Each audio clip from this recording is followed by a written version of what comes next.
As many of you may know, game developer Pistol Shrimp Games is currently in development of a sequel to their legendary 1992 video games Dark Control 2, which will be called Freestar's Children of Infinity. A Kickstarter went up on April 16th and reached its $100,000 goal within only a few hours. As of the recording of this video, there are 12 days until the Kickstarter is over, so every day until then I will be doing an overview of a ship from the game. And where better to start than the humble Earthling Cruiser. During the war against the Ur-Quan, these were the backbone of the Alliance fleet, with a huge number created to fight against the Ur-Quan's hierarchy of battle thralls, despite the fact that the cruiser was quickly designed as humanity was thrown into the battle against the Ur-Quan so suddenly. It's rather slow, but can turn very quickly, and more importantly to its success, are its weapons.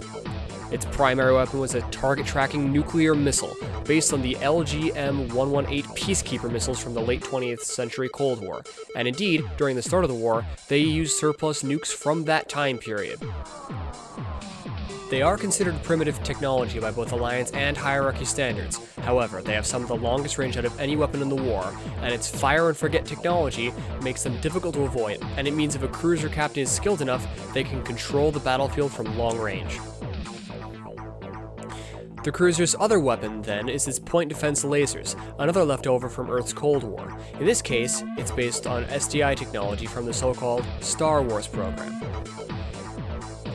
The blasts from these lasers are quite weak, however, and they have short range, as well as a firing delay after every shot.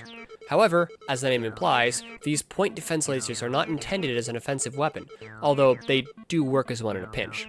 But rather, they are intended to be used defensively, to shoot down enemy projectiles, for instance.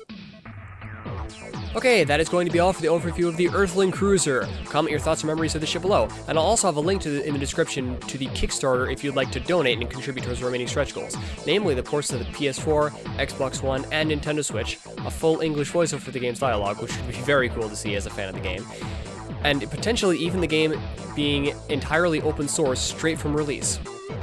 And if you enjoyed the video, consider liking and maybe even subscribing to the channel. And I'll see you next time. Bye.